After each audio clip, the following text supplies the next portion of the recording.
నడిపించడానికి సిద్ధంగా ఉన్నారు.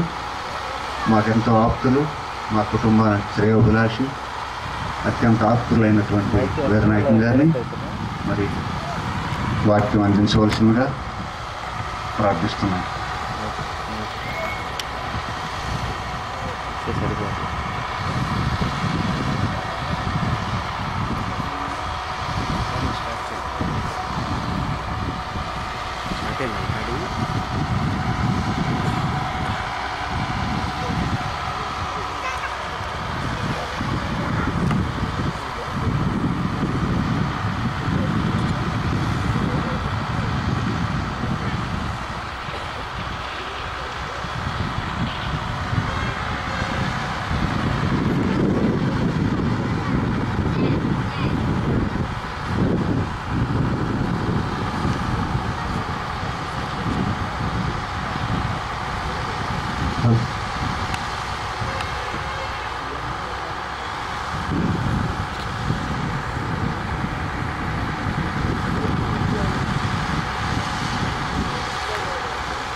దేవాది దేవునికి ఘనత, మహిమ, ప్రభావాలు ఆరోపిస్తూ ఉంటున్నాను. దేవుని యొక్క వాక్య విషయంలో అత్యధికమైనటువంటి ఆసక్తి కలిగి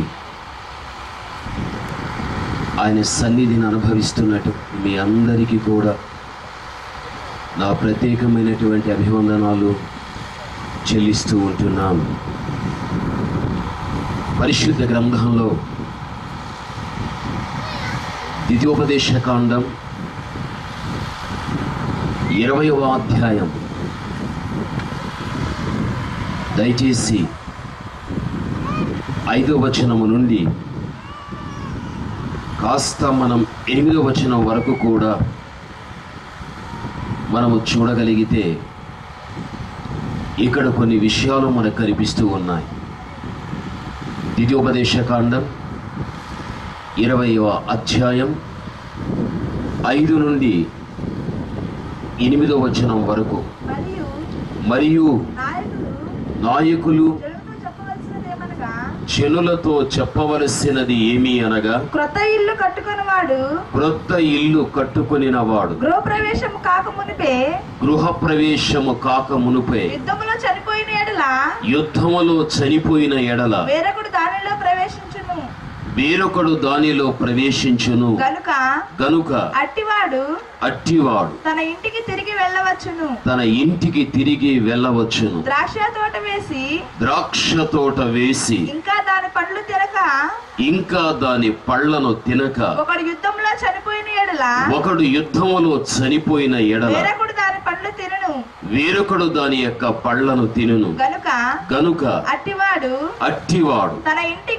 తన ఇంటికి తిరిగి వెళ్ళవచ్చును. ఒకడు స్త్రీని ప్రధానము చేసుకొని ఆమెను ఇంకను పరిగ్రహింపక మునుపే యుద్ధములో చనిపోయిన ఎడల వేరొకడు ఆమెను పరిగ్రహించును. గనుక అట్టివాడు తన ఇంటికి తిరిగి వెళ్ళవచ్చును. జనుల యొక్క నాయకులు జనులతో ఎవడు భయపడి మెత్తని గుండె కలిగిన వాడు అగునో వాడు తాను అధైర్యపడిన రీతిగా తన సహోదరుల యొక్క గుండెలు అధైర్యపరచుకుంటున్నట్లు తన ఇంటికి చెప్పవలెను. ఈ ద్వితీయోపదేశకాండం 20వ అధ్యాయం 5 నుండి 8వ వచనం వరకు చూడగలిగినట్లయితే ఇక్కడ మనకు 4 విషయాలు మనకు కనిపిస్తూ ఉంటున్నాయి. ఇశ్రాయేలీయుల ప్రజలకు ఇవ్వబడినటువంటి హెచ్చరిక ఏమిటి అని చూడగలిగితే ఇశ్రాయేలుల ప్రజలారా, మీరు యుద్ధానికి సిద్ధపడినప్పుడు, మీ మీదికి వచ్చే శత్రువులను చూచినప్పుడు, గుర్రములను చూచినప్పుడు, రథములను చూచినప్పుడు, విస్తారమైనటువంటి జనసమూహాన్ని చూచినప్పుడు భయపడకుడి. మిమ్మును ఐగుప్తు దేశము నుంచి విడిపించిన యెహోవా మీకు తోడుగా ఉండగలుగుతాడు. యాజకులలో యుద్ధానికి సిద్ధపడినటువంటి వ్యక్తుల దగ్గర వారు మాట్లాడేటువంటి మాటలు, యాజకుడు చెప్పే విషయం, శత్రుల మీదికి యుద్ధానికి వెళ్ళేటప్పుడు భయపడకుడి, దిగులు పడకుడి, అధైర్యాన్ని మీరు కలిగి ఉండకుడి. మీ శత్రువుల చేతిలో నుండి మీ దేవుడు మిమ్మల్ని రక్షించి మిమ్మల్ని కాపాడగలుగుతాడు. ఇది ద్వితీయోపదేశకాండం 20వ అధ్యాయం 1 నుండి 4 వచనాలలో ఉన్న విషయము ఇది. అయితే 5 నుండి 8 వరకు మనం చూచినప్పుడు, యుద్ధానికి వెళ్ళేటువంటి వాడు యుద్ధములో శత్రువు దగ్గర ఓటమిని చూడకుండా వాడు విజయాన్ని చూడాలి అంటే, మొట్టమొదటి విషయం, ఎవడైనా ఒక వ్యక్తి క్రొత్తగా ఇల్లు కట్టగలిగినట్లయితే, గృహాన్ని కట్టగలిగినట్లయితే, ఆ గృహాన్ని ఎవడైతే గృహప్రవేశం చేయగలుగుతాడో వాడు యుద్ధంలో విజయమును సాధించగలుగుతాడు. ఎవడైతే గృహప్రవేశము చేయకుండా యుద్ధంలో వెళ్ళగలుగుతాడో శత్రువు చేత వాడు ఓటమిని చూడగలుగుతాడని 5వ వచనములో మనం చూస్తూ ఉన్నాం. రెండవదిగా చూడగలిగితే, ఎవడైనా ఒక ద్రాక్ష తోట వేసిన తర్వాత దాని ఫలమును చూడకనే, దాన్ని వాడు అనుభవించకనే యుద్ధంలోనికి వెళ్ళగలిగితే శత్రువు చేత వాడు ఓటమిని చూడగలుగుతాడు, వాడు విజయాన్ని చూడలేడు. ఎవడైతే ద్రాక్ష తోట యొక్క ఫలాన్ని చూచి అనుభవించగలుగుతాడో వాడు తప్పనిసరిగా యుద్ధములో శత్రువుని జయించి ఒక విజయాన్ని వాడు పొందగలుగుతాడు. మూడవదిగా చూడగలిగినట్లయితే, ఎవడైనా కానీ ఒక స్త్రీని వాడు ప్రదానం చేసుకున్న తర్వాత, ప్రదానము చేసుకున్నటువంటి వీడు ఆమెను పరిగ్రహింపకనే యుద్ధంలోనికి వెళ్ళగలిగితే శత్రువు చేత వాడు ఓటమిని చూడగలుగుతాడని వాక్యంలో చూస్తున్నాం. ప్రదానము చేసుకున్నవాడు ఎప్పుడైతే పరిగ్రహించడం జరగగలుగుతుందో యుద్ధంలో వాడు విజయమును సాధించగలుగుతాడు శత్రువు దగ్గర. నాలుగవదిగా చూడగలిగినట్లయితే, ఎవడైతే ధైర్యాన్ని కలిగి తన చుట్టూ ఉన్న వ్యక్తులను ధైర్యపరచగలుగుతాడు వాడు యుద్ధంలో విజయాన్ని చూడగలుగుతాడు. ఎవడైతే భయపడుతూ ఇతరులను కూడా భయపెడుతూ ఉండగలుగుతాడు వాడు యుద్ధంలో శత్రువు చేత ఓటమిని చూడగలుగుతాడు. 4 విషయాలు ఈ స్థలములో మనకు కనిపిస్తూ ఉంటున్నాయి. 1, గృహప్రవేశం చేయాలి. రెండవదిగా చూడగలిగితే, ద్రాక్ష తోట వేసి ఆ ఫలమును అనుభవించాలి. మూడవదిగా చూడగలిగినట్లయితే, వాక్య భాగములో ప్రభునందు ప్రియమైనటువంటి వాళ్ళారా, స్త్రీని ప్రదానం చేసుకొని పరిగ్రహించాలి. నాలుగవదిగా చూడగలిగినట్లయితే, వాక్యం చెబుతూ ఉంటున్నది, నీవు నేను అర్థం చేసుకోవలసిన విషయం, పరిశుద్ధ గ్రంథంలో ఎవడైతే భయపడుతూ ఇతరుల్ని భయపెడుతూ ఉండగలుగుతాడో వారి జీవితంలో కూడా వాడు ఓటమిని చూడగలుగుతాడు. ఎవడైతే ధైర్యంగా ఉండి తన చుట్టూ ఉన్న వ్యక్తులను ధైర్యపరచగలుగుతాడు విజయాన్ని సాధించగలుగుతాడు. అసలుకు ఈ 4 విషయాలు మనం చూడగలిగినట్లయితే యుద్ధం అనే మాట ఈ స్థలములో కనిపిస్తూ ఉన్నది. యుద్ధంలో యుద్ధమాడే వ్యక్తికి శత్రువు అనేది ఒకటి ఉంది అని మనం చూస్తూ ఉంటున్నాం. అయితే యుద్ధానికి సిద్ధపడిన వాడు శత్రువును గెలవాలి. శత్రువుని గెలవాలి అంటే గృహప్రవేశం చేయాలి.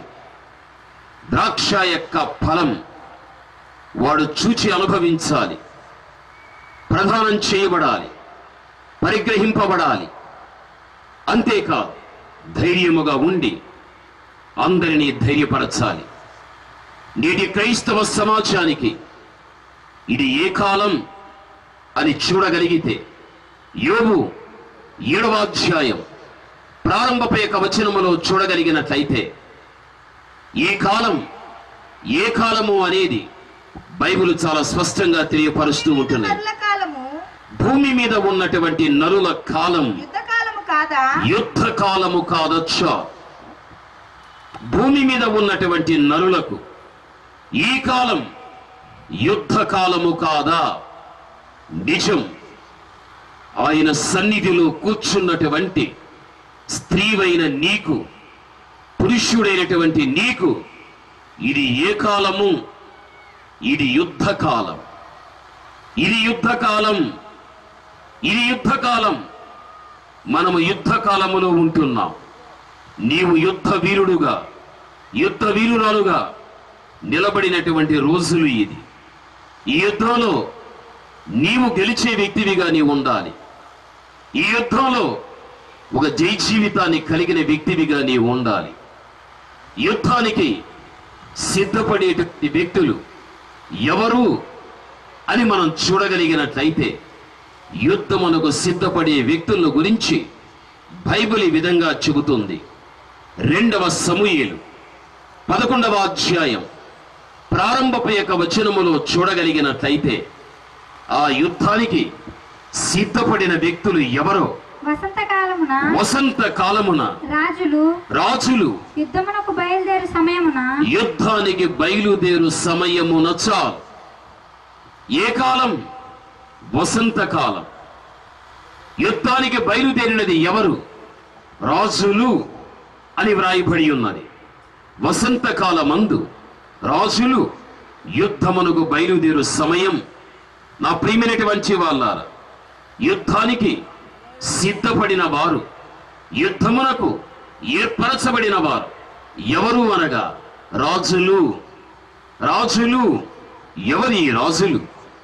ఈ రాజులు ఎవరు అంటే మొట్టమొదట పేతురు పత్రిక 2వ అధ్యాయం 9వ వచన భాగములో చూస్తే, ఎవరైతే చీకటిలో నుండి వెలుగులోనికి ప్రవేశించగలుగుతారు, ఎవరైతే దేవుని యొక్క గుణాతిశయములను ప్రచురపరచగలుగుతారో అలాంటి వారు ఏర్పరచబడినటువంటి రాజులైన యాజక వంశమని, అక్కడ వారు పరిశుద్ధ జనాంగమని, దేవుడు ఆ స్థలములో వారిని ఏర్పరచుకున్నాడు అని ఈ మొదటి పేతురు 2వ అధ్యాయం 9వ వచన భాగములో మనం చూస్తున్నాం. బాగా మనం అర్థం చేసుకోవాలి. ప్రభునందు ప్రియమైనటువంటి వాళ్ళారా, వాక్య భాగములో మనం గమనించినప్పుడు ఎప్పుడైతే ఒక వ్యక్తి చీకటిలో నుండి వెలుగులోనికి ప్రవేశించడం అన్నది జరగగలుగుతుందో అలాంటి వ్యక్తి దేవుని యొక్క గుణాలను కలిగి ఆ విధముగా జీవిస్తున్నప్పుడు అలాంటి వారిని దేవుడు ఏర్పరచుకునే విధానం ఎలా ఉంటుంది అంటే, అయితే మీరు చీకటిలో నుండి ఆశ్చర్యకరమైన తన వెలుగులోనికి మిమ్మును పిలిచిన వారి గుణాతిశయములను ప్రచురము చేయు నిమిత్తం. అమ్మ బాగా వినాలి. ఏర్పరచబడిన వంశం, రాజులైన యాజక సమూహం. చాలు తల్లి, రాజులైన యాజక సమూహం. ఎప్పుడు మనం రాజులుగా పరిగణింపబడగలుగుతాము అని మనం ఆలోచించగలిగితే చీకటిలో నుండి వెలుగులోనికి రావాలి, దేవుని యొక్క గుణాతిశయాలను ప్రచురము చేయాలి. అనగా ఒక వ్యక్తి జీవితం ఈ లోకములో చీకటి జీవితం. చీకటి జీవితం అనేది ఎలాంటిది అంటే, చీకటి చూడండి ప్రకృతిని అంతా కూడా మరుగు చేస్తుంది. ఎంత దృష్టి నీకు ఉండినా ఈ చీకటి కాలములో ప్రకృతి ఏదీ నీకు కనిపించదు. చీకటి ప్రకృతిని మరుగు చేస్తుంది. లోకములో కూడా మనుష్యుడు మరుగు చేసేది ఒక్కటి ఉంది. అది ఏమిటి అంటే మరుగుగా పాపం చేస్తాడు, మరుగుగానే దాన్ని దాచిపెట్టుకోగలుగుతాడు. చీకటి ఏ రీతిగా ప్రకృతిని మరుగు చేస్తుందో తన పాపాన్ని మరుగు చేసుకుని జీవించేవాడు చీకటి సంబంధి. ఆ పరిస్థితుల్లో నుంచి ఎవడు విడిపింపబడగలిగి వెలుగులోనికి రాగలుగుతాడో వానిని దేవుడు రాజుగా చేయబోచు ఉన్నాడు. అనగా మనము వెలుగు సంబంధులు కావాలి. ఎలా మన వెలుగు సంబంధులు కాగలుగుతాం? ఎఫెసీ 5:9 చూడగలిగితే వెలుగు యొక్క ఫలం మంచి అంటాడు, నీతి అంటాడు, సత్యమని చెప్పగలుగుతాడు. ఎవడైతే మంచిలో, నీతిలో, సత్యములో జీవించగలుగుతాడో వాడు వెలుగు సంబంధి. నిజం.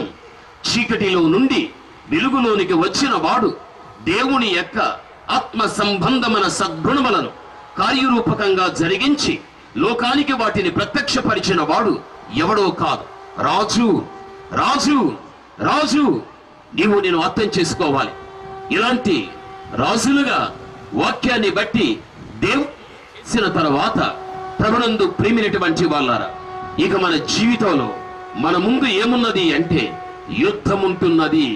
అందుకే వసంతకాలమందు రాజులు యుద్ధమునకు బయలుదేరిరి. రాజులెవరో మనకు అర్థమైపోయారు, మనమే రాజులం. అది ఏ కాలం? వసంతకాలము అని చెబుచూ ఉన్నాడు. ఏది వసంతకాలం? మత్తయి సువార్త 24వ అధ్యాయం 32వ వచన భాగములో చూడగలిగినట్లయితే యేసుక్రీస్తు ప్రభువు మాట్లాడిన మాట ఈ మాట. 24:32 చూచినప్పుడు అంజూరపు యొక్క చెట్టు చూచి ఒక్క ఉపమానాన్ని నేర్చుకునుడి.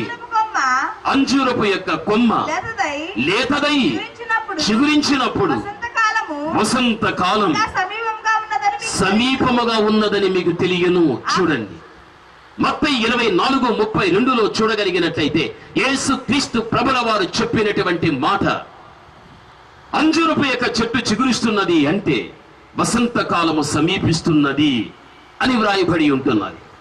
2వ సమూయేలు 11:1 చూస్తే వసంతకాలమందు రాజులు యుద్ధమునకు బయలుదేరిరి అని మనకు వ్రాయబడి ఉన్నది. ప్రభునందు ప్రియమైనటువంటి వాళ్ళారా, వసంతకాలము ఏదీని చూడగలిగినట్లయితే ప్రభువు చెబుచున్నాడు, వసంతకాలం అనేటువంటిది అంజూరపు యొక్క చెట్టు చిగురించినప్పుడు వసంతకాలము సమీపము అంటున్నాడు. అనగా అంజూరపు యొక్క చెట్టుని మీరు చూడండి. పరిశుద్ధ గ్రంథంలో అంజూరపు యొక్క చెట్టు ఎండిపోవడం చూస్తున్నాం, అంజూరపు యొక్క చెట్టు చిగురించడం చూస్తున్నాం, అంజూరపు యొక్క చెట్టు ఫలించడం అనేది చూస్తూ ఉన్నాం. అంజూరపు యొక్క చెట్టును గురించి పరిశుద్ధ గ్రంథములో 3 విధాలుగా మన కనపరచబడుచు ఉంటున్నాయి. ఈ అంజూరపు యొక్క చెట్టు ఇశ్రాయేలుల యొక్క రాజ్యమును లేక ఆ జనాంగాన్ని సూచించుచూ ఉంటున్నది. 70వ ఏట టైటస్ యొక్క కాలములో ఎప్పుడైతే టైటస్ యెరూషలేము యొక్క పట్టణాన్ని ముట్టడి వేయగలిగాడో, ఆ ముట్టడి వేసిన కాలములో టైటస్ యొక్క సైన్యము దగ్గర ఇశ్రాయేలుల ప్రజలు నిలవలేక అనేక మంది వ్యక్తులు చెదిరిపోయారు. తూర్పు, పడమర, ఉత్తర, దక్షిణాలకు చెదిరిపోయారు. వారి చేత పట్టబడిన వ్యక్తులు అనేక మంది వ్యక్తులు చంపబడిపోయారు. అనేక మంది వ్యక్తులు చెరగా తీసుకుని వెళ్ళిపోయారు. అనేక మంది వ్యక్తులు క్షామము చేత నశించిపోగలిగారు. అది టైటస్ యొక్క కాలములో జరిగిన సంఘటన అన్నమాట. తిరిగి 1998వ సంవత్సరాన ఇశ్రాయేలు యొక్క రాజ్య స్థాపన ప్రారంభం కాగలిగారు. ఎప్పుడైతే ఇశ్రాయేలు రాజ్య స్థాపన ప్రారంభం కాగలిగాదో చెదిరిపోయినటువంటి ఇశ్రాయేలుల ప్రజలు యావత్ మంది 4 దిక్కుల నుండి చెదిరిపోయినటువంటి వీరు 4 దిక్కుల నుండి తిరిగి 1948వ సంవత్సరం తిరిగి ఇశ్రాయేలు రాజ్య స్థాపన ప్రారంభమైనప్పుడు ఆ చెదిరిపోయిన వారందరూ కూడా తిరిగి వారి రాజ్యములో చేర్చబడిరి.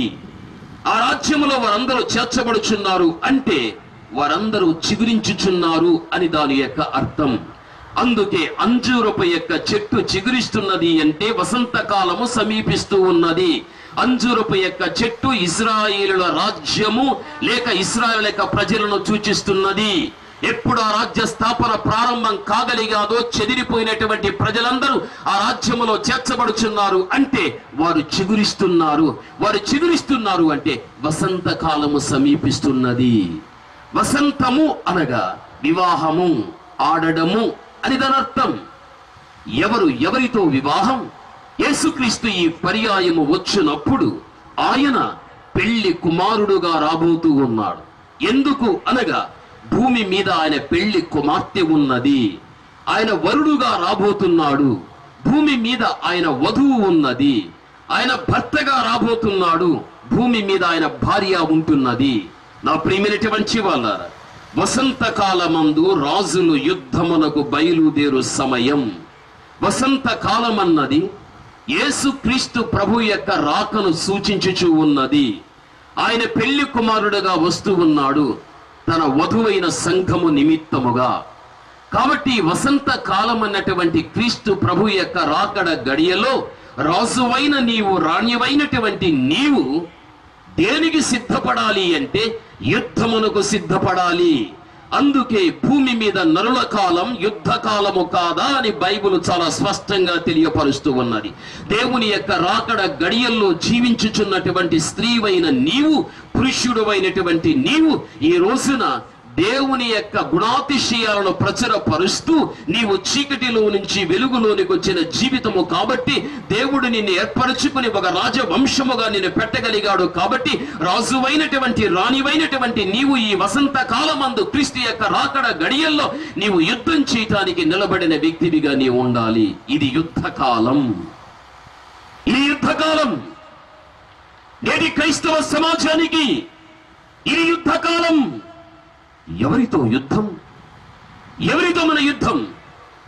మన యుద్ధం ఎవరితో అంటే నీవు మరణాన్ని చూచేంత వరకు కూడా లోకములో నీవు యుద్ధం చేయవలసినది మూడు వాటి విషయంలో యుద్ధం చేయాలి.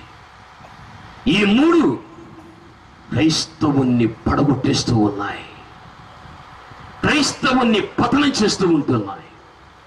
ఏది ఆ మూడు? మొట్టమొదటి శత్రువు సాతాను, రెండవ శత్రువు లోకం, మూడవ శత్రువు నీ శరీరమే నీ శత్రువు.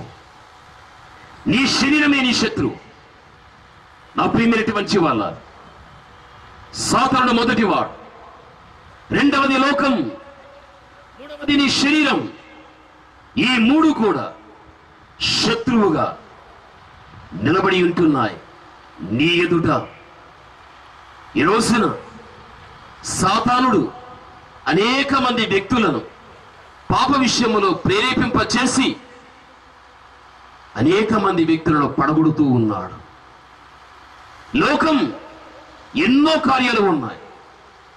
లోక కార్యాలు మనిషిని ఆకర్షించి లోక కార్యాలు మనిషిని పడగొట్టేస్తూ ఉన్నాయి. శరీరములో కలిగే ప్రతి ఆశను అదుపులో పెట్టుకోలేక, నిగ్రహించుకోలేక శరీర ఆశలకు స్వేచ్ఛనిచ్చి ఆశల్లో పడి మనుషులు ఆత్మీయతలో పతనమైపోతూ ఉంటున్నాడు. లోకములో ఇవి ఒక వ్యక్తిలో జరగలేదా? జరుగుతూ ఉన్నాయి. ఈ రోజున దైవ సన్నిధిలో కూర్చున్నటువంటి నీవు సాతానుడు నీకిచ్చే ప్రేరేపణ, లోక కార్యాల చేత ఆకర్షించబడే విధానం, నీ శరీరములో కలుగుచున్నటువంటి ఆశలు, వీటన్నిటి మీద విజయము నీకు కావాలి. వీటి మీద నీకు విజయం కావాలి. వీటిని నీవు జయించాలి అంటే నా ప్రియమైనటువంటి వాళ్ళ, ద్వితోపదేశకాండం 20వ అధ్యాయం 5వ వచన ప్రకారముగా వీటి మీద నీకు విజయము కావాలి అంటే మొట్టమొదటిది ఏమంటున్నాడు తెలుసా? ఎవడైనా ఒక క్రొత్త ఇల్లు కట్టుకున్న తర్వాత ఆ గృహాన్ని ఏం చేయాలి అంటే వాడు గృహప్రవేశం చేయాలి. వాడు గృహప్రవేశం చేసి వాడు యుద్ధంలోనికి వెళ్ళగలిగితే శత్రువును ఓడిస్తాడు. వాడు తప్పనిసరిగా విజయమును సాధించగలుగుతాడు. ఒకవేళ గృహాన్ని కట్టుకున్న వాడు గృహప్రవేశం చేయకుండా యుద్ధంలోనికి వెళ్ళగలిగితే శత్రువు చేతవాడు ఓడిపోవడం అనేది చూడగలుగుతామని వాక్యంలో చూస్తూ ఉంటున్నాం. బాగా మనం అర్థం చేసుకోవాలి. దేవుని కుమార్తెవైన నీవు దేవుని కుమారుడైనటువంటి నీవు కూడా యుద్ధంలో నిలబడినటువంటి రాజులనే యాజక వంశం మీరు. అయితే రాజులనే యాజక వంశమైనటువంటి మీరు వసంతకాలం అన్న క్రీస్తు యొక్క రాకడ గడియల్లో ఈ రోజున ఈ మూడింటి మీద విజయమును సాధించాలి అంటే తప్పనిసరిగా గృహప్రవేశం మీరు చేయాలి. అంటే ఒక స్థలాన్ని తీసి దానికి పునాది వేసి దానిపైన కట్టడ కట్టి దానిపైన పైకప్పుని వేసి అనేక మంది వ్యక్తులు చూచేటప్పుడు అది ఆకర్షణీయంగా ఉండటానికి ఒక సుందరవంతమైన గృహంగా తయారు చేసి ఆ గృహాన్ని నీవు ప్రతిష్ఠించి ఆ తర్వాత యుద్ధంలో నీవు గెలుపు పొందుతావని దాని అర్థం. ఈ భాష ప్రపంచంలో కనిపించే మనుష్యుడు కట్టుకున్నటువంటి కొత్త గృహములకు గృహప్రవేశం చేయమని కాదు దాని అర్థం. ఆ గృహం ఏది అంటే మొట్టమొదటి కొరింథీయులకు రాసిన 3వ అధ్యాయం 9వ వచన భాగములో చూడగలిగినట్లయితే ఆ గృహము ఏమిటో 1 కొరింథీ 3:9లో స్పష్టంగా వ్రాయబడి ఉంది. చదువుకుందాం. మేము దేవుని జత పనివారమై దేవుని యొక్క జత పనివారమై ఉన్నాము. మీరు దేవుని యొక్క వ్యవసాయమును దేవుని గృహమునై ఉన్నారు. దేవుని యొక్క గృహమునై ఉన్నారు. చాలు తల్లి. ఈ మొట్టమొదటి కొరింథీయులకు రాసినటువంటి పత్రికలో 3వ అధ్యాయము 9వ వచన భాగములో చూడగలిగినట్లయితే వాక్యం చెబుతూ ఉన్నది, అక్కడ మీరు దేవుని యొక్క గృహమునై ఉన్నారు అని వ్రాయబడి ఉన్నది. దేవుని యొక్క గృహమునై ఉంటున్నారు. మనమెవరు అంటే దేవుని యొక్క గృహం అరికాలు మొదలుకొని నెడినెత్తి వరకు ఉన్న ఈ దేహం దేవుని యొక్క గృహం. బైబిల్ చాలా స్పష్టంగా మనకు తెలియపరుస్తూ ఉంటున్నది. బాగా మనం అర్థం చేసుకోవాలి. మన కంటికి కనిపించేటువంటి క్రొత్త గృహాలు కాదు గృహప్రవేశం చేయవలసినది. ఈ దేహమే దేవుని యొక్క గృహం. ఈ యొక్క దేహం అనే ఈ గృహాన్ని దేవునికి మనం ఏం చేయాలి అంటే దేవునికి గృహప్రవేశం చేయాలి. దేవునికి దీనిని ప్రతిష్ఠించాలి. ఒక వ్యక్తి నూతనంగా గృహాన్ని కట్టుకున్నప్పుడు ఆ గుమ్మము దగ్గర నిలిచి తండ్రి కుమార పరిశుద్ధాత్మని యొక్క నామములో ఈ యొక్క గృహం మీ ప్రేమిడలకు నివాస యోగ్యమైన గృహంగా దీన్ని ప్రతిష్ఠిస్తున్నాము తండ్రి అని ఆ గృహాన్ని అందులో నివసించే వ్యక్తులకు దాన్ని ప్రతిష్ఠించగలుగుతారు. ఆ ఇంటి యజమానురాలు ఆ పిల్లలకే ఆ గృహం పరిమితి. ఇరుగువారు పొరుగువారు ఆ గృహములోనికి వచ్చి నివాసం చెయ్యరు. అది ఎవరికి ప్రతిష్ఠించబడుచున్నదో వారికి ఆ గృహము పరిమితమై ఉంటున్నది. నీ దేహం నా దేహం మనందరి దేహం. పౌలు చెబుచున్నాడు, ఇది గృహం. ఈ గృహాన్ని దేవునికి మనం ఏం చేయాలి అంటే దీన్ని ప్రతిష్ఠించాలి. దేవునికి దీనిని గృహప్రవేశం చేయాలి. బైబిల్ మనకు ఆ విధంగానే సెలవిస్తూ ఉంటున్నది. అందుకని రోమా 6వ అధ్యాయం 13వ వచన భాగములో చూడగలిగినట్లయితే మీ యొక్క శరీరములో అమర్చబడిన ప్రతి అవయవాన్ని సహితం దేవునికి మీరు సమర్పించుకొని మీ అవయవములను నీతి విషయములో మీరు సాధనము చేయుడి. దుర్నీతి విషయములో మీ అవయవములను సాధనము చేయకుడి అని బైబిల్ చాలా స్పష్టంగా మనకు తెలియపరుస్తూ ఉన్నది. ప్రభునందు ప్రియమైనటువంటి వాళ్ళ, నీవు నేను అర్థం చేసుకోవలసిన విషయం, ఈ దేహములో అమర్చబడిన ప్రతి అవయవాన్ని సహితం దేవునికే మనం అర్పించాలి. దేవునికే మనం ప్రతిష్ఠించాలి. ప్రతిష్ఠించబడిన ఈ దేహాన్ని నీతి విషయములో అభ్యాసం చేస్తూ ఉండాలి. అనగా ఈ దేహములోని అవయవాలు ఎక్కడ కానీ నీతి తప్పి మన జీవితంలో ఆత్మీయతను తప్పి పాప సంబంధమైన విషయములో ఎక్కడ కానీ అభ్యాసము చేయకూడదు. ఇది దేవునికే ప్రతిష్ఠించాలి అని పౌలు కూడా చాలా స్పష్టంగా మనకు తెలియపరచగలిగాడు. ఎందుకు అని మనం ఆలోచిస్తే అదే మొట్టమొదటి కొరింథీయులకు రాసిన పత్రిక 6వ అధ్యాయం 13వ వచన భాగములో చూడగలిగినట్లయితే బైబిల్ ఈ విధంగా మనకు సెలవిస్తూ ఉంటున్నది. ఏమని తెలుసా?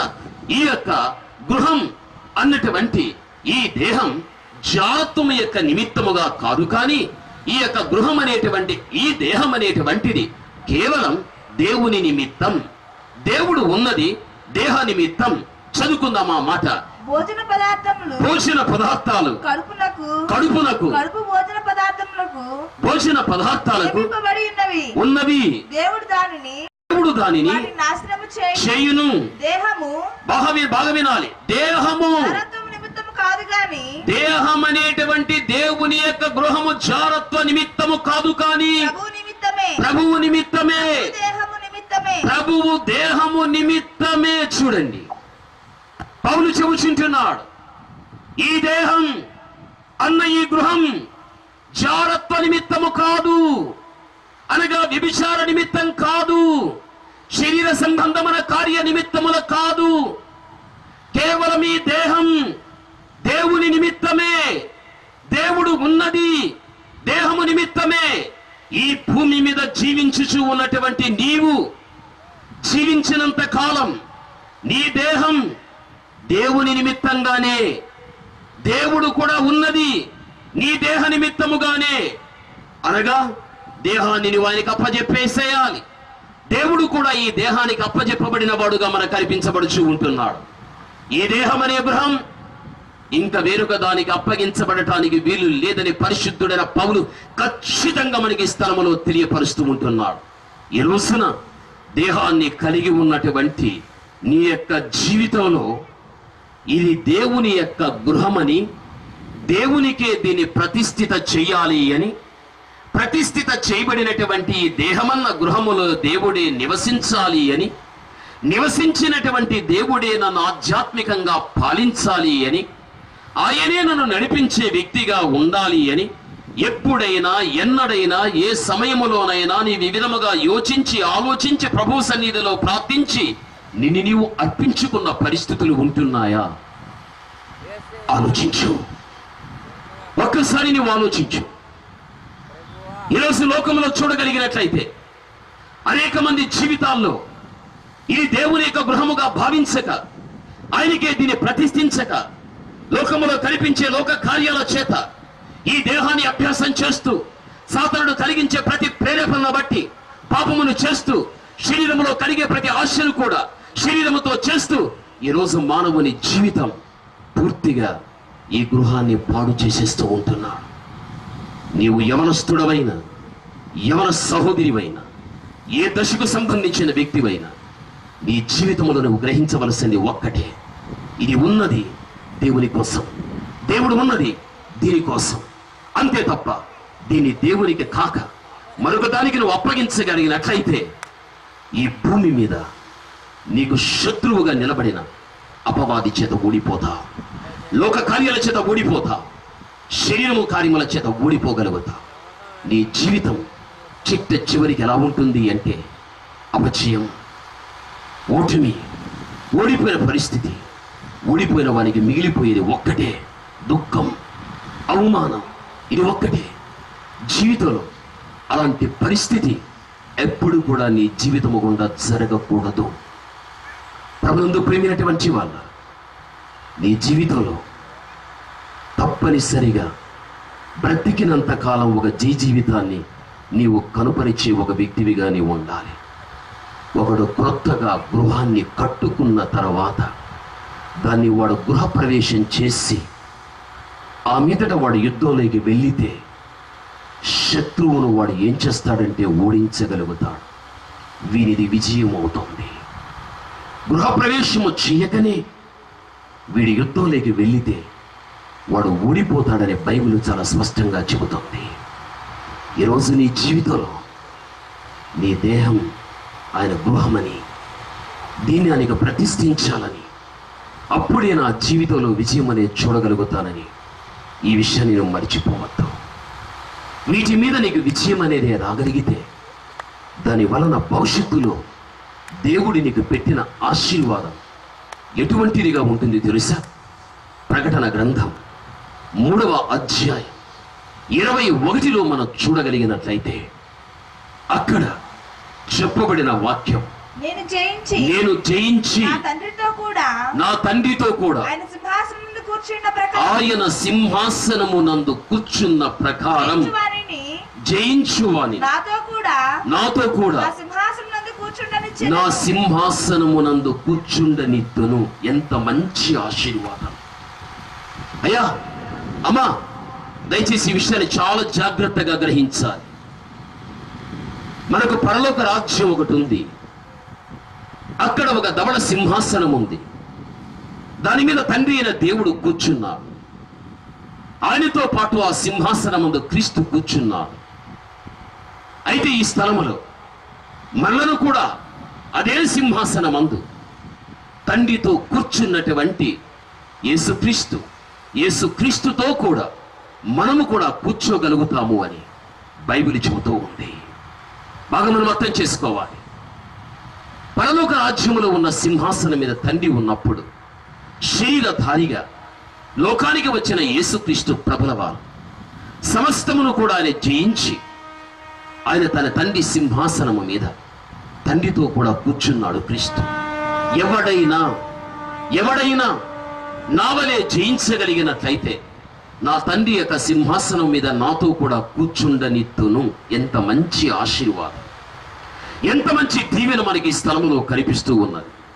నా ప్రియమైనటువంటి వాళ్ళ, భవిష్యత్తులో క్రీస్తుని కలిగి ఉన్న క్రైస్తవ సమాజానికి దేవుడు ఇచ్చేటువంటి ఒక ప్రత్యేకమైనటువంటి ఆశీర్వాదం, ఒక ప్రత్యేకమైనటువంటి దీవెన. ఈ లోకం శాశ్వతం కాదు, నీలోని జీవం శాశ్వతం కాదు, ఈ లోకములు నీవు కలిగి ఉన్నది శాశ్వతం కాదు. ఈ లోకాన్ని ఏదో ఒక రోజున నీవు విడిచిపెట్టవలసిన పరిస్థితులు రాగలుగుతాయి. బ్రతికి ఉన్నంత కాలము కూడా లోకములో ఏదైతే గాన నీకు ఉన్నదో అది నాది అని ఖచ్చితంగా నువ్వు చెబుతావు. అయితే లోకములో మరణం అనేది నీకు రాగలిగినట్లయితే బ్రతికినప్పుడు ఏది నాదంటివో నీవు చనిపోయిన తర్వాత ఏది నీది కాదు. ఈ లోకములో మనకు ఇది ఒక ట్రైనింగ్ ఫీల్డ్ అంతే. బ్రతికితే 70, ఒకవేళ బలం అనేది ఉంటే 80. ఆ తర్వాత ఎవడైనా ఈ భాష్య ప్రపంచములో చెదిరినటువంటి వాడు ఎవడైనా తన ప్రాణాన్ని గట్టిగా పట్టి పెట్టుకోగలడా? ఎవడైనా తన ప్రాణాన్ని గట్టిగా పట్టి పెట్టుకోగలడా? ఎవ్వడు కాని పట్టి పెట్టుకోలేడు. దేవుడు నిర్ణయించిన కాలం ఒక వ్యక్తికి ఎంతైతే ఉంటుందో అంతే. ఆ మీదట ఎవడు కూడా ఈ భూమి మీద జీవించలేడు. అందుకే ఈ లోకములో నీకున్నటువంటి జీవం ఏదో ఒక రోజున అంతటికి అంతమనేది ఉంది అన్న మాట మరిచిపోవద్దు. శాశ్వతమైనది క్రైస్తవ సమాజానికి, క్రీస్తుని కలిగి ఉన్న వ్యక్తులకు శాశ్వతమైనది ఏది అంటే పరలోకపు యొక్క రాజ్యం. శాశ్వతమైనటువంటి ఆ రాజ్యాన్ని నువ్వు పొందుకోవటానికి, అశాశ్వతమైనటువంటి లోకములో ఉన్న నీవు శాశ్వతమైన రాజ్యాన్ని పొందుకోవటానికి ఈ భూమి మీదనే ఒక యోగ్యురాలుగా నీవు జీవించి ఆ యోగ్యతను బట్టి ఇక్కడ ఉన్నట్టుగానే ఆ రాజ్యాన్ని స్వతంత్రించుకునేటువంటి ఆ యొక్క కృపను నువ్వు పొందిన ఒక వ్యక్తివిగా నీవు కావాలి. అదే దేవుడు మనం కోరుచూ ఉంటున్నాడు. అది నువ్వు పొందుకోవాలి అంటే బాగా అర్థం చేసుకోవాలి. క్రీస్తుని కలిగిన నీవు, క్రీస్తు నుండి ఆత్మీయతను సంపాదించుకున్నటువంటి నీవు, నిన్ను కానీ నీలో ఉన్న ఆత్మీయతను కానీ పూర్తిగా సర్వనాశనము చేయటానికి నీ మధ్యన సిద్ధంగా నిలబడిన శత్రువు ఏది అంటే సాతానుడు, రెండవది లోకం, మూడవదిగా నీ శరీరం.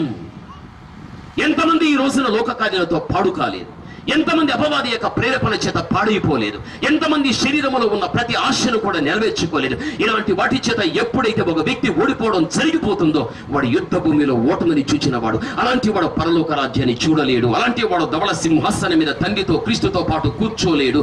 ఆ భవిష్యత్తు యొక్క ఆశీర్వాదాన్ని పొందలేడు. బైబిల్ అంతా స్పష్టంగా తెలియపరుస్తూ ఉంటున్నది.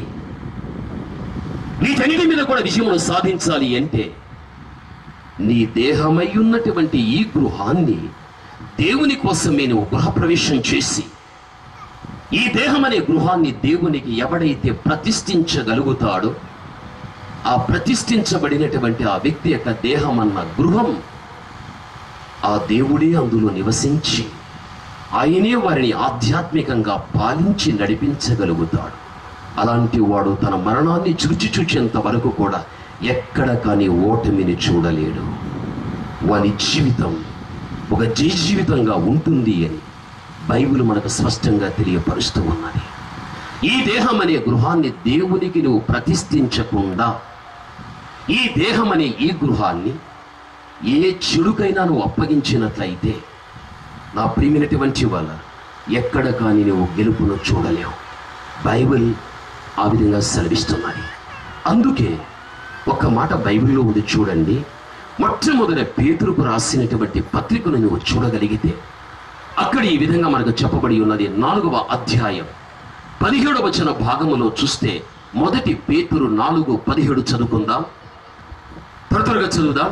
తీర్పు దేవుని ఇంటి యొద్ద, తీర్పు దేవుని యొక్క ఇంటి యొద్ద ఆరంభము కాలం వచ్చినది, ఆరంభమయ్యేటువంటి కాలము వచ్చి ఉన్నది. అది మన యొద్దనే, అది మన యొద్దనే ఆరంభమైతే దేవుని సువార్తకు, దేవుని యొక్క సువార్తకు అవిధేయులైన వారి గతి ఏమగును. చూడండి, ఈ వాక్య భాగంలో చూస్తే తీర్పు ఇంటి యొద్దే ప్రారంభమైతే అనే మాట మనకి ఈ స్థలములో రాయబడి ఉన్నది. అనగా ఏది ఇల్లు, ఏది గృహం అని ఆలోచిస్తే ఈ దేహమే ఇల్లు, ఈ దేహమే గృహం. ఈ దేహం అనే గృహం దేవునికి ప్రతిష్ఠించాలి. నువ్వు విన్నావు. అయితే ఈ దేహము అనేటువంటి ఈ ఇల్లు, ఈ ఇంటి దగ్గర ఏది ప్రారంభమవుతున్నది అంటే తీర్పు ప్రారంభమవుతూ ఉంది. ఆ కాలమే వచ్చి ఉన్నది.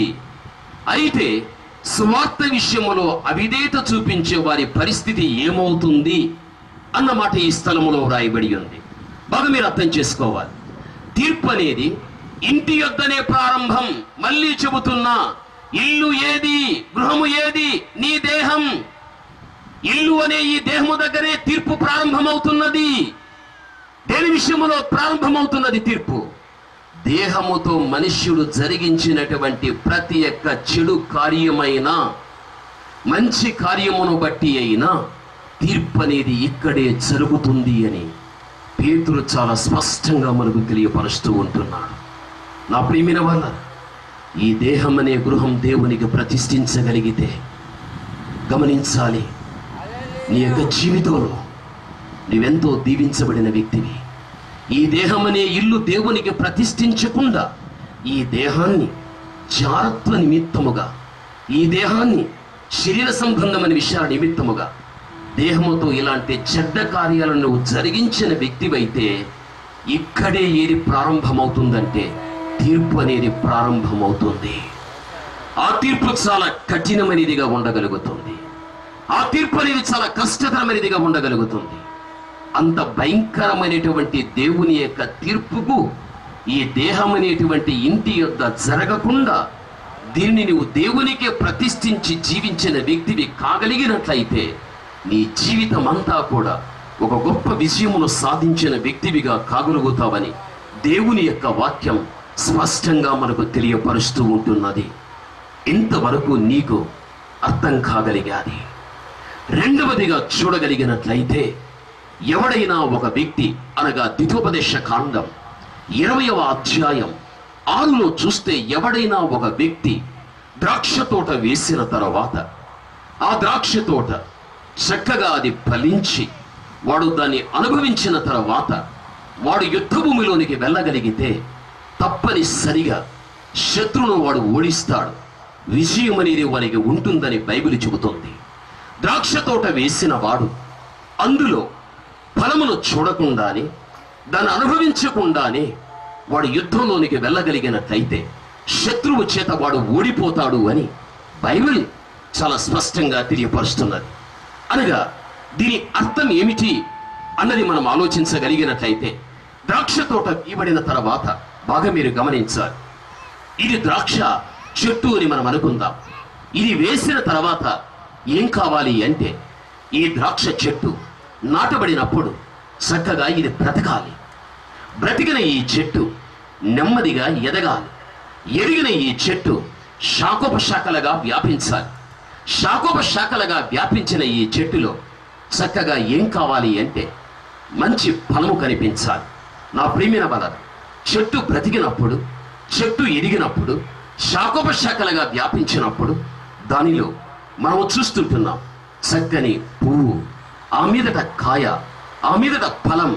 ఏ విధముగా దానిలో ఫలమును చూస్తూ ఉంటున్నామో అదే రీతిగా ఒక వ్యక్తి యొక్క ఆధ్యాత్మికమైన జీవితం అనేటువంటిది ఒక చెట్టు వలె క్రీస్తులో బ్రతికి, యేసుక్రీస్తులో ఎదిగి, ఆత్మీయతలో ఒక వ్యక్తి ఎప్పుడైతే ఫలించగలుగుతాడో, ఆత్మీయతలో ఫలించినటువంటి వాడు యుద్ధములో శత్రువుని జయించి వాని యొక్క జీవితంలో జీవితాన్ని చూడగలుగుతాడు. అనగా క్రీస్తుని కలిగి ఉన్న ప్రతి క్రైస్తవ వ్యక్తి సహితం ఏం కావాలి అంటే ఫలించేవాడుగా కావాలి. ద్రాక్ష తోట వేసి అది ఫలించినప్పుడు చూచి ఎవడు దాన్ని అనుభవిస్తాడో యుద్ధములో గెలుపు వానిదే. అనగా ద్రాక్ష తోట ఏ విధముగా ఫలమును ఇస్తూ ఉన్నదో క్రీస్తుని కలిగిన వాడు లోకములో ఫలించాలి. నీవు స్త్రీవైనా, నీవు పురుషుడువైనా నువ్వు ఫలించాలి. క్రీస్తులో బ్రతకడం గొప్ప విషయం, క్రీస్తులో ఎదగడం గొప్ప విషయం, ఆ క్రీస్తులో ఆధ్యాత్మికంగా ఫలించడం గొప్ప విషయం. ఈ అనుభవం ఏ దైవజనునికి ఉంటుందో, ఏ సంఘములో ఉండే పెద్దలకు ఉంటుందో, ఏ సంఘములో ఉండే సభ్యులకు ఉండగలుగుతుందో అలాంటి వారి జీవితములో వారికి శత్రువుగా నిలబడిన అపవాదిని, లోకాన్ని, శరీరాన్ని జయించగలుగుతారు. ఎవడు జయిస్తాడో జయించి తండ్రి సింహాసనం మీద కూర్చున్న యేసుతో కూడా వాడు కూడా పరలోకానికి వెళ్ళి వారితో పాటు యేసుక్రీస్తుతో, తండ్రితో పాటు వీరు కూడా ఆ స్థలంలో కూర్చోగలుగుతారు. ఇది భవిష్యత్తులో ఒక వ్యక్తికి దేవుడు ఇవ్వబోయేటువంటి ఆశీర్వాదం. మళ్ళీ చెబుతున్నా, లోకం శాశ్వతం కాదు. మళ్ళీ చెబుతున్నా, పరలోకం శాశ్వతం. అక్కడ ఎవరున్నారు? తండ్రి అయిన దేవుడు, కుమారుడైన క్రీస్తు, పరిశుద్ధాత్ముడు ఉంటున్నాడు. లోకములో నీకెంతమంది ఉండినా వారికి నీవు గ్యారంటీ కాదు. నీ కనిపించే వారు నీకు గ్యారంటీ కాదు. నువ్వు ఎంతో మందిని పోగొట్టుకుంటావు, ఎంతో మంది నిన్ను పోగొట్టుకోగలుగుతారు. ఎవరు శాశ్వతంగా లోకములో ఉండలేరు. శాశ్వతముగా ఉండేటువంటి వారు త్రిత్వమై ఉన్నటువంటి, ఏకత్వంతో కలిగి ఉన్నటువంటి తండ్రి, కుమార, పరిశుద్ధాత్మ దేవుని చిరకాలము ఉండేటువంటి వారు. చిరకాలం ఆయన ఏర్పాటు చేసిన పరలోక రాజ్యం చిరకాలము ఉండేటువంటిది. కాబట్టి చిరకాలము ఉండేటువంటి ఆ శాశ్వతమైన రాజ్యములోనికి నీవు నీ కుటుంబ సమేతంగా ప్రవేశించాలి అంటే ఈ భూమి మీద నీకు యుద్ధ కాలం అన్న విషయాన్ని మరిచిపోకుండా నేను ఆధ్యాత్మిక జీవితంలో ఓడించేటువంటి శత్రువైన లోకాన్ని, శత్రువైన సాతాన్ని, శత్రువైన నీ శరీర కార్యాలను చంపుకున్నప్పుడే ఆ రాజ్యానికి నువ్వు వెళ్ళిపోగలుగుతావు. బైబిల్ చెబుతూ ఉంటున్నది. ఏదో వట్టిగా ప్రభువుని నమ్ముకుని ఆదివారపు దిన ఆలయానికి వెళ్ళి కలిగి ఉన్న చందా కాస్త వేసి పాడేవారితో కూడా పాడి మళ్ళీ నీవు ఇంటికొచ్చి లోకములో కలిసిపోయి మళ్ళీ ఆదివారం వెళ్ళి మళ్ళీ ఆ రీతిగా జీవించి సంఘములో భక్తి, లోకములో యుక్తి, లోకములో యుక్తి, సంఘములో భక్తి. ఎవరికి కావాలి ఈ జీవితం? ఇలాంటి వాడు పరలోకానికి వెళ్ళడం ఇంపాసిబుల్. వెళ్ళలేడు, వెళ్ళలేడు, వెళ్ళలేడు. బైబిల్ చెబుతూ ఉంది. ఈ రోజున క్రీస్తుని కలిగిన వారికి రవంత భక్తి ఉంటే చాలు. ఆ భక్తిని బట్టి ఎంత అతిశయిస్తాడో, ఆ భక్తిని బట్టి ఆ వ్యక్తి ఇక నేను పరలోక రాజ్యాన్ని స్వతంత్రించుకున్నాను అన్నట్టుగా మాట్లాడుతూ ఉంటాడు. గమనించాలి, రవంత భక్తి పరలోకాన్ని ఎప్పటికీ కూడా మనిషిని తీసుకుని వెళ్ళదు. బైబిల్ చెబుతున్నది ఏమని తెలుసా? ఎఫెసీ 4:11-12 క్రీస్తు యేసు ఎవరు అంటే ఆయన సంపూర్ణుడు. క్రీస్తు సంపూర్ణుడు కాబట్టి క్రీస్తునకు కలిగిన సంపూర్ణతకు సమానమైన సంపూర్ణత కలిగిన వారుగా మీరు ఉండాలి అని ఎఫెసీ 4:11-12 అంటున్నారు. రవంత భక్తి, రవంత ఆత్మీయత ఉంటే సరిపోదు. మన జీవితంలో ప్రతి వ్యక్తి యొక్క జీవితంలో ఒక సంపూర్ణత కావాలి. ఏ క్రీస్తుని కలిగితేవో, ఏ క్రీస్తు నుండి ఆత్మీయతను సంపాదించగలిగితేవో దానిలో సంపూర్ణత నీకు ఉండాలి. సంపూర్ణత కలిగినటువంటి వాని యొక్క జీవితం ఎలా ఉండాలి అంటే లోకములో ఒక ప్రత్యేకించబడిన జీవితంగా ఉండాలి. నా ప్రియమైనటువంటి వారు, లోకములో నీవు ఉన్నావు, లోకము రానివద్దు. పాపులతో నీవు ఉంటున్నావు, పాపము రానివద్దు. ఇలాంటి లోకములో ఉన్నటువంటి వ్యక్తుల మధ్యన నీ జీవితం ఎల్లప్పుడూ కూడా ప్రత్యేకంగా నీవు ఉండిపోవాలి. అందుకే దేవుడైన యెహోవా ఇశ్రాయేలుతో చెప్పిన ఒక చక్కని మాట ఏంటి తెలుసా? ఇశ్రాయేలు ప్రజలారా, నేను ఎప్పుడు కానీ నేను మిమ్మలను ఒంటిగానే ఉంచగలుగుతాను. ప్రజలలో మీరు లెక్కకు వచ్చినటువంటి వారు కాదు. దేవుడు ఏర్పాటు చేసుకున్న జనాంగాన్ని ఎప్పుడు దేవుడు ఒంటిగానే పెట్టగలిగాడు. ఎప్పుడు ఒంటిగానే పెట్టగలిగాడు. ప్రజలలో కలపలేదు, ప్రజలతో పాటు ఇశ్రాయేలు లెక్కకొచ్చిన వారు కాదు. దేవుడు వారిని ప్రత్యేకంగా పెట్టగలిగాడు. యేసుక్రీస్తు ప్రభుల వారి యొక్క రక్తము చేత కొనబడినటువంటి నీవు దేవుని సొత్తు కాబట్టి లోకములో క్రీస్తుని ఎరగినటువంటి వ్యక్తుల మధ్యన నీ జీవితం ఎలా ఉండాలి అంటే ప్రత్యేకంగా ఉండాలి. లోకపు యొక్క ప్రజల చేత క్రీస్తుని కలిగి ఉన్నటువంటి నీవు లెక్కకొచ్చే వ్యక్తివి కాదు. నీ ఒంటిగా దేవుడు నేను పెట్టగలిగాడు. అలాంటి జీవితం ప్రతి వ్యక్తి నుండి కూడా దేవుడు కోరుకుంటూ ఉంటున్నాడు. అందుకని క్రీస్తుని నమ్మక, క్రీస్తుని విసర్జించి, క్రీస్తు ప్రభుల వారి యొక్క ప్రతి ఆత్మ సంబంధమైన సద్గుణములను విసర్జించి లోకరీతిగా జీవించేటువంటి వ్యక్తులతో దేవుని బిడ్డమైనటువంటి నీవు వారితో కలుపబడి లెక్కకొచ్చే వ్యక్తిని కాదు అనేటువంటి సత్యాన్ని జీవితంలో మర్చిపోవద్దు. నీవెప్పుడు కూడా ప్రత్యేకించబడిన వ్యక్తివే. అలాంటి ప్రత్యేకించబడిన జీవితం ఎప్పుడు కూడా దాన్ని కాపాడుకుంటూ నీ జీవితాన్ని నడిపించుకోవడం చాలా ప్రాముఖ్యమైనటువంటి విషయం. బైబిల్ ఆ విధంగానే మనకు సెలవిస్తూ ఉంటున్నది. నా ప్రియమైనటువంటి వాళ్ళ, మళ్ళీ చెబుతున్నా, ద్రాక్ష తోట వేసినప్పుడు దాని ఫలమును చూచి అనుభవించిన వాడు యుద్ధములో విజయమును సాధించగలుగుతాడు. దీని అర్థం ఏమిటి అంటే, ఆధ్యాత్మికంగా ఎవడైతే గాన సంపూర్ణముగా ఆత్మీయతలో ఫలించి ఉంటాడో, ఆత్మీయతలో ఫలించినటువంటి వాడు లోకములో ఎక్కడ కాని ఆత్మీయతకు భిన్నమైన, వాక్యానికి భిన్నమైన, దేవునికి భిన్నమైనటువంటి ఏక శత్రువైనటువంటి కార్యము చేత కూడా వాడు ఓడిపోలేడు. వాడు విజయమును సాధించగలుగుతాడు. బైబిల్ ఆ విధంగా సెలవిస్తున్నది. ఈరోజు నీ జీవితంలో ఆత్మీయంగా ఫలించిన వ్యక్తిగా నీవు ఉన్నావా? ఫలించిన వ్యక్తివిగా నీవు ఉన్నావా? ఫలించలేని చెట్టు విషయంలో యజమానుడు కోపగించుకున్నాడు. గొడ్డలి తీసుకురా, దాన్ని నరికి వేద్దాం, అది భూమికి ఒరిగిపోతుంది, సూర్యరశ్మితో ఎండిపోతుంది, అగ్నిలో వేయబడుతుంది, బూడిదగా మార్చబడుతుంది, గాలి అనేది వీస్తుంది, గమ్యము ఎరగకనే అది ఎగిరిపోతుంది. ఫలించని చెట్టు విషయంలో దేవుడు తీసుకున్న తీర్మానం ఎంత కఠినమైనదో ఒక్కసారిగా నీవు ఆలోచించు. దేవుని బిడ్డమైన నీవు ఆత్మీయంగా ఫలించడం అనేది చాలా ప్రాముఖ్యమైనటువంటి విషయం. ఈ రోజున నీ జీవితం ఫలితము లేని ఒక గుట్టు చెట్టు వలెనే ఉండకూడదు. ఫలించిన చెట్టు వలె ఉండాలి. ఎంతకాలము నీవు నాటిన చెట్టుగానే ఉంటే ఫలితము లేకపోతే నీవే ఒక రోజున నిర్ణయించి దాన్ని కొట్టివేస్తావే. ఈరోజు దేవుడు కూడా నీ విషయంలో అలాంటి తీర్మానాన్ని తీసుకునేవాడుగా కాక, ఆయన యొక్క దృష్టిలో నువ్వు ఫలించే ఒక వ్యక్తివిగా కావటానికి దేవుడు ఇష్టపడుచున్నాడు. నీవన్నది ఫలించగలిగితే బైబిల్ ఏమంటుంది తెలుసా? అదే మీరు పరమగీతము మీరు చూడండి, 4వ అధ్యాయం 16వ వచన భాగములో చూస్తే ఫలించే వారి విషయంలో దేవుడు తీసుకున్న గొప్ప తీర్మానం ఎలా ఉంది తెలుసా? ఉత్తర వాయువు. పరమగీతం 4:11లో ఉత్తర వాయువు. 16 తలని చదువు. 16 ఏతెంచుము దక్షిణ వాయువు వేంచేయుము నా ఉద్యానవనము మీద విసరుడి దాని పరిమళములను వ్యాపింపచేయుడి. నా ప్రియుడు. దయచేసి ఈ మాట అందరూ కూడా వినాలి. పరమగీతం 4వ అధ్యాయం 16వ వచనం చివరి ఈ మాట అందరూ వినాలి. చదువుమా. నా ప్రియుడు తన ఉద్యానవనమునకు వేంచేయునుగాక తనకిష్టమైనటువంటి ఫలములను అతడు భుజించునుగాక. చూడండి, ఈ అధ్యాయం, ఈ వచనం చివరి మాటలు చూడగలిగితే ప్రియుడు ఉద్యానవనమునకు వేంచేయును అనే మాట వ్రాయబడి ఉన్నది. ఎందుకు వేంచేస్తున్నాడు తెలుసా? తనకిష్టమైనటువంటి ఫలములు ఆ స్థలములో ఉంటున్నాయి. ఉద్యానవనము అనేటువంటిది ఒక చక్కని తోట లాంటిది. అందులో పరిమళాన్ని ఇచ్చేటువంటి పుష్పములు, అందులో చక్కగా మానవునికి పోషణ ఇచ్చేటువంటి ఫలాలు ఉండగలుగుతాయి. అయితే ఉద్యానవనం అనేటువంటి దానిలో ఈ పరిమళమును, ఫలములు ఇచ్చేటువంటి రీతిగా ఎలా మనకు కనిపిస్తూ ఉంటున్నదో, ఈ ఉద్యానవనం అన్నటువంటిదే దేవుని యొక్క సంఘం.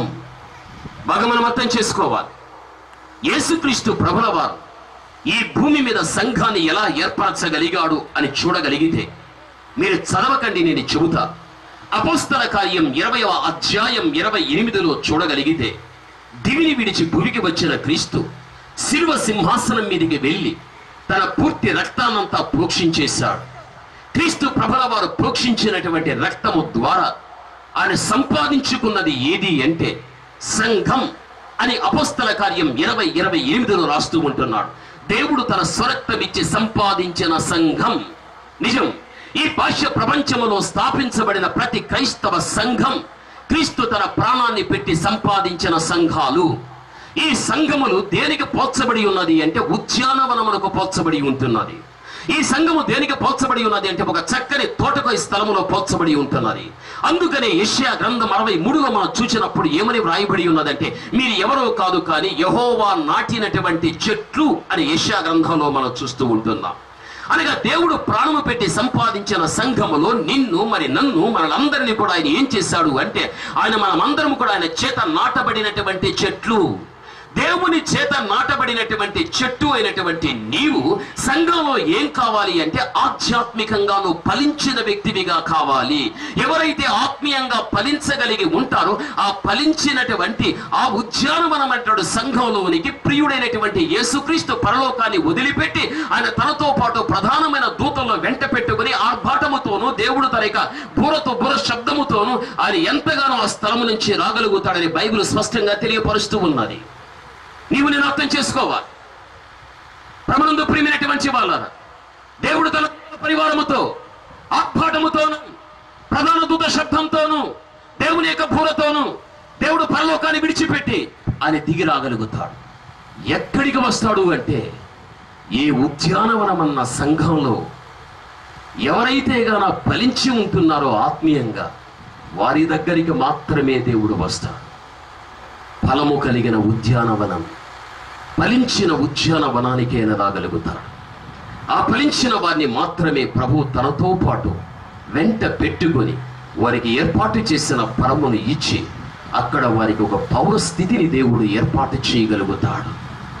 సంఘములో నీవు ఫలించని ఒక గొడ్డు చెట్టు వలె ఉండడం నీ జీవితంలో నీవే నష్టాన్ని తెచ్చుకుంటావు.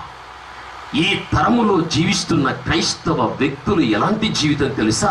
నామకార్థ క్రైస్తవులు ఈ రోజున ఎక్కువ మంది సంఘాల్లో కనిపిస్తున్నారు. ఆత్మీయతలే, దైవ భీతిలే, పాప భీతిలే. మనుష్యుడు తన బుద్ధిపూర్వకంగా జీవించేది నేర్చుకున్నాడు. తన ఇష్టము చొప్పున జీవించేది నేర్చుకోగలిగా. సంఘంలో కూర్చున్నప్పుడు దైవ సేవకుని ద్వారా దేవుడు ఇచ్చేటువంటి వాక్యపై హెచ్చరికను విని గ్రహించి దానికి న్యాయాన్ని చేకూర్చేటువంటి పరిస్థితి సంఘ వ్యవస్థలో ఒక విశ్వాసికి లే.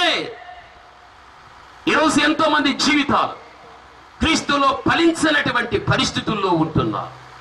సంఘంలో నేనేం ఫలించాలి? సంఘంలో నేనేం ఫలించాలి? సంఘములో ఉన్నటువంటి నీవు అనగా ఉద్యానవనమన్నటువంటి సంఘములో దేవుని ద్వారా ఒక చెట్టుగా నాటబడిన నీలో మొట్టమొదటగా ఫలించవలసిన ఫలము ఏమిటి అంటే రోమా పత్రిక 6వ అధ్యాయం 22వ భాగములో చూడగలిగినట్లయితే నువ్వు మొట్టమొదటగా ఫలించవలసిన మొదటి ఫలము ఏమిటి అని చూడగలిగితే రోమా 6:22 త్వరగా చదువుకుందాం. అయినను ఇప్పుడు పాపము నుండి విమోచించబడి దేవునికి దాసులైనందున పరిశుద్ధత కలుగుటయే మీకు ఫలం.